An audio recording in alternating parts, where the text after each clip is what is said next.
Entonces, hoy vamos a ver generalidades de anatomía y de histología de los temas de la UP2. La UP2 también incluye hígado, pero yo decidí sacarlo para verlo más adelante porque considero que vamos a necesitar tener un poco más de información para estudiar el hígado. Así que hacia allá vamos. Entonces vamos a ver anatomía e histología de la cavidad bucal, de la faringe, del esófago y del estómago. Esta es una imagen de la cavidad bucal. Como vemos, tiene un montón de flechitas con un montón de nombres. Sin embargo, considero que algo de lo más importante que tenemos que saber es que la cavidad bucal está revestida por una mucosa que está formada por un techo de hueso y un piso que va a ser muscular. A su vez tiene las arcadas dentarias y la lengua. Si nosotros utilizamos las encías y las arcadas dentarias, podemos dividir a la boca en un vestíbulo que va a estar por delante de las encías y las arcadas dentarias, limitada hacia adelante por los labios y hacia los costados por las mejillas, y una parte central que es el vestíbulo de la boca. En este vestíbulo de la boca tenemos a la lengua, que es un órgano eminentemente muscular, que está formado por músculos intrínsecos y músculos extrínsecos. Los músculos intrínsecos nacen y mueren en la lengua y van a estar encargados de cambiar la forma de la lengua, no de moverla en el espacio, sino de modificar su estructura. Mientras que los músculos extrínsecos van a nacer en la lengua y se van a anclar en alguna otra estructura y van a permitir los movimientos de la lengua hacia los lados, hacia arriba, hacia abajo, hacia adelante y hacia atrás. El paladar es una estructura que tiene una parte anterior formada por hueso y una parte posterior que es muscular. Esta parte anterior es fija, no se puede mover, y está formada por fundamentalmente dos huesos, que son el maxilar superior y el palatino. La parte posterior, que es muscular y no tiene hueso, se va a mover cuando nosotros comamos. Se va a levantar para que el alimento no vaya hacia la nariz.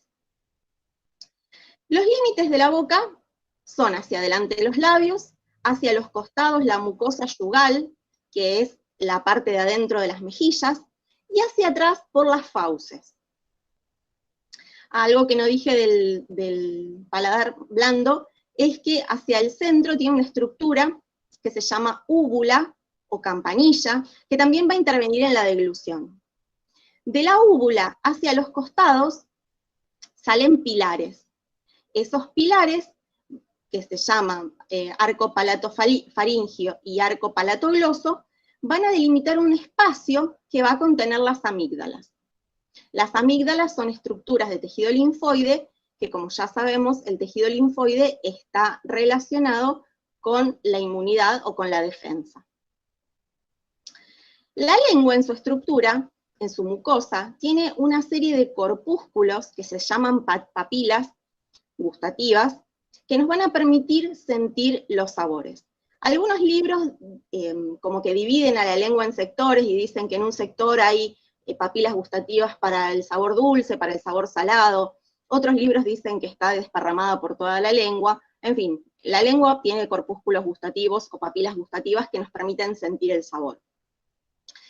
Y finalmente, los labios y la lengua están unidos hacia la mucosa, los labios a la encía y la lengua al piso de la boca, por un frenillo que limita en parte los movimientos.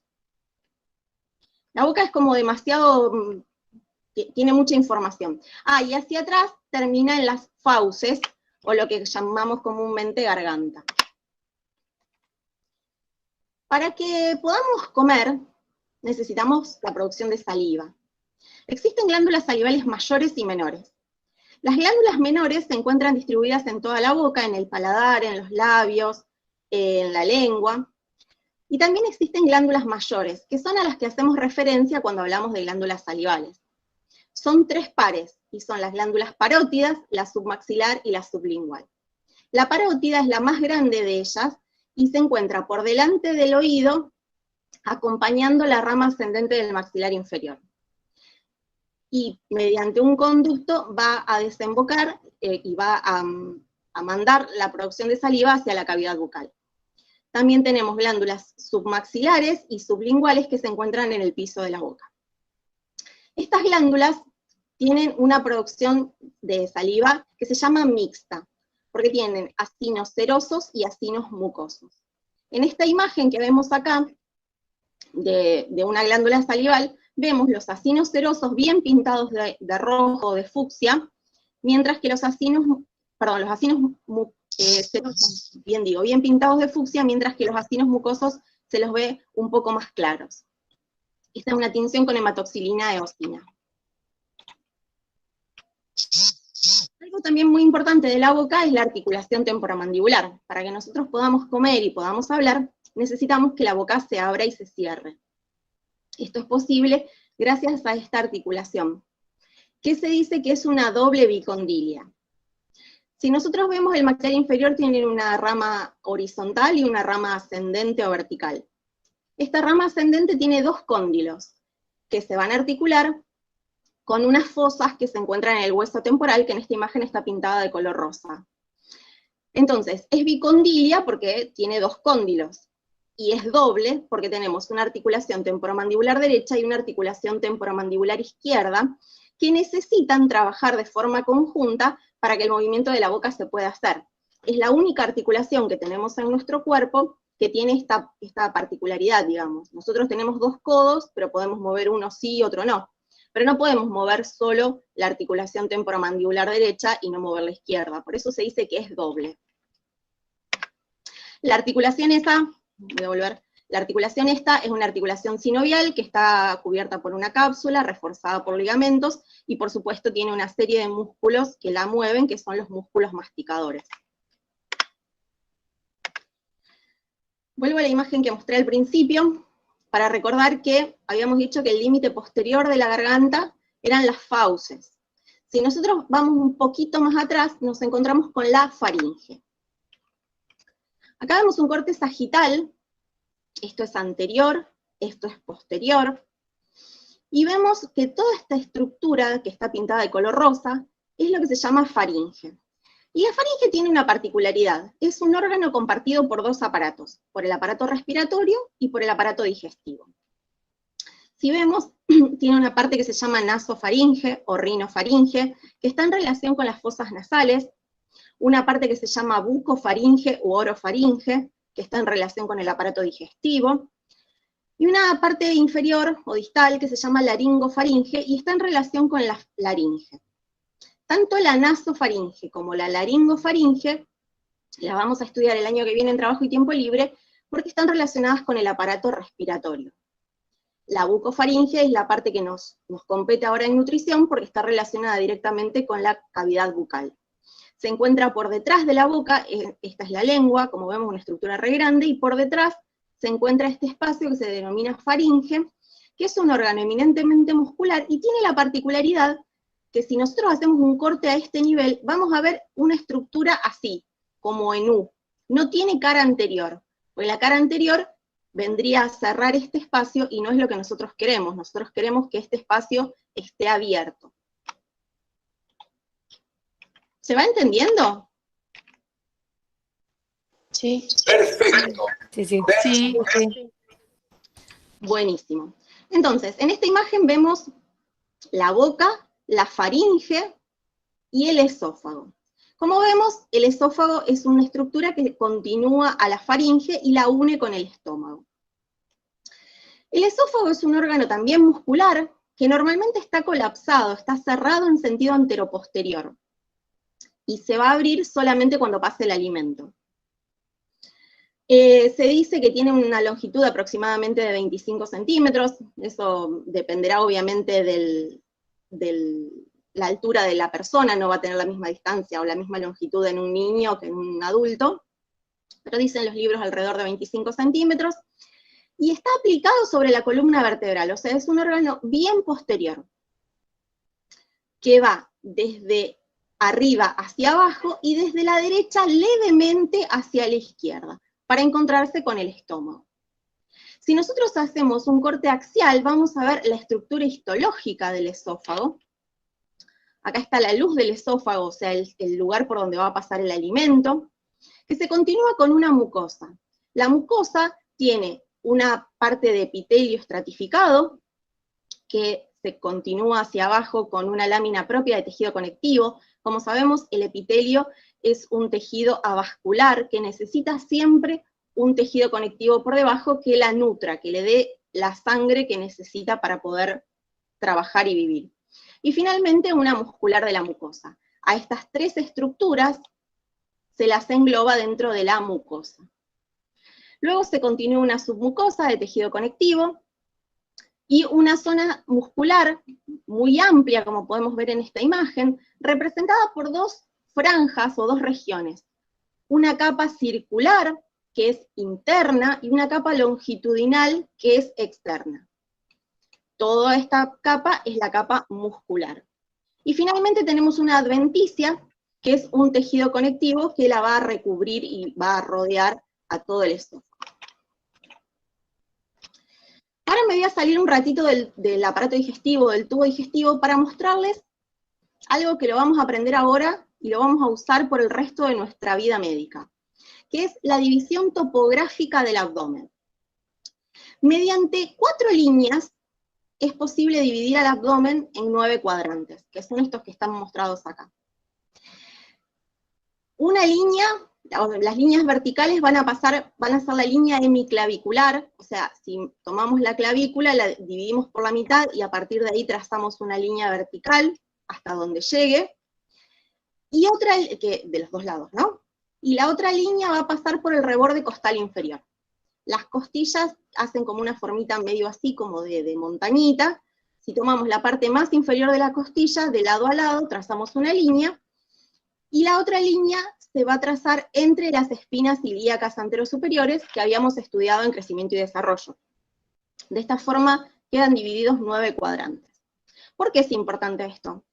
Porque en cada uno de estos cuadrantes típicamente vamos a encontrar diferentes órganos. Y a partir de ahora vamos a empezar a decir, tal órgano está en el mesogastrio, tal órgano está en la fosa ilíaca derecha, tal órgano está en el hipocondrio izquierdo. Por eso es importante recordar esta división, que aparte la vamos a ver, digamos, en lo que nos queda de la carrera, y yo diría que en nuestra vida profesional también. Entonces, volvemos al aparato digestivo. El esófago se continúa con el estómago. El estómago ocupa parte del epigastrio y parte del hipocondrio izquierdo. Se encuentra más o menos a este nivel. Por eso era importante lo de la división en este momento. Entonces, parte del epigastrio y parte del hipocondrio izquierdo va a estar formado o representado por el estómago.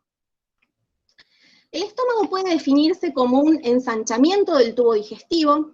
Dicen los libros que tiene forma de J. Yo nunca le encontré la forma de J, pero eso es lo que dicen los libros. Y está formado por un cardias, un fundus, un cuerpo y un píloro. El cardias es un engrosamiento de las fibras musculares que hace las veces como de esfínter, que cierra y abre este sector para permitir o no el paso de alimento. El fondo y el cuerpo es como toda una continuación, y es el lugar donde se va a alojar el alimento y donde se va a empezar con la digestión mecánica y química. Y finalmente el píloro, que es otro cierre, otro esfínter que tiene hacia distal el estómago, y va a permitir el pasaje de alimentos desde el estómago hacia el duodeno, que es la primera porción del intestino. Histológicamente tiene más o menos las mismas capas que veníamos hablando en el esófago, pero tiene algunas particularidades, ya que el estómago, como es un órgano más grande y que realiza mayor cantidad de movimientos y que necesita más fuerza, tiene 3 capas de músculo. Tiene una capa longitudinal, una capa circular y una capa oblicua. Ahora vamos a la histología del estómago, que como vemos es un poquito más complicada que la histología del esófago, pero básicamente tiene las mismas capas. Si hacemos un corte de este nivel y lo agrandamos, vemos que tiene mucosa, submucosa, muscular y serosa. O sea, básicamente las mismas 4 capas que tiene prácticamente todo el tubo digestivo. La mucosa tiene una particularidad, que tiene invaginaciones, tiene criptas, que a este nivel se denominan fositas gástricas. Ahora vamos a ver una imagen que espero nos aclare un poquito más la idea. Y en esas fosas se colocan así como todas apiladitas las células. Estas células van a secretar diferentes productos que van a ser necesarios para la digestión. Por debajo de la mucosa, que como vemos también tiene ganglios linfáticos, sí, ganglios linfáticos básicamente, que están acá pintados en verde, acá tenemos una cripta cortada de otra forma. Por debajo de la mucosa, como siempre, tenemos una submucosa, que tiene vascularización para que pueda funcionar este epitelio que es la mucosa. Por debajo las 3 capas de músculo que habíamos dicho, dispuestas en los 3 planos del espacio, y finalmente una serosa acá finita pintada de blanco. Si agrandamos una de estas fositas, acá tenemos una microscopía electrónica de la mucosa gástrica vista desde arriba, o sea, vista desde la luz del órgano, y vemos estos agujeros que parecen son la entrada a estas fosas. Habíamos dicho que tenía todas las células dispuestas siguiendo esa fosa, siguiendo esa invaginación. Y vemos que tiene muchísimas células diferentes. Las células superficiales y las células mucosas secretan moco. Las células superficiales se encuentran bien arriba, bien al inicio de la fosita gástrica. Las células mucosas se encuentran en lo que se llama el cuello de la fosa, están un poco más abajo, y están encargadas ambas de la secreción de moco para proteger a la mucosa de la acción ácida del ácido clorhídrico. En el estómago el pH es muy bajo, y si no tuviésemos una producción de moco importante, se nos lastimarían las células todo el tiempo. También en estas fositas hay células parietales que secretan ácido clorhídrico y factor intrínseco. El ácido clorhídrico es este que yo les decía, encargado o responsable de mantener el pH tan bajo. Las células principales secretan pepsinógeno y lipasa gástrica, y acá ya arranca un poco el tema de la digestión. El pepsinógeno se llama zimógeno, es una enzima, como un precursor de la enzima. El pepsinógeno, por alguna modificación que se va a producir después, se va a transformar en pepsina, que va a estar encargada de la digestión o del comienzo de la digestión de las proteínas, y la lipasa gástrica de los lípidos. Y también hay algunas células G que secretan gastrina. Por debajo de todo esto, como habíamos dicho, la muscular de la mucosa, y se continúa con la submucosa. Y creo que esta es la última imagen, sí, solo me queda agradecerles, y para terminar un pequeño chiste, que 9 de cada 10 expertos en nutrición recomiendan comer comidas bajas en calorías, y también dejarles un mensaje para cuando seamos profesionales, que analicemos de dónde nos llega la información que nos llega y los intereses que pueda haber detrás de los medicamentos que nosotros le recetemos a los pacientes, porque muchas veces podemos hacer un beneficio y muchas veces no tanto.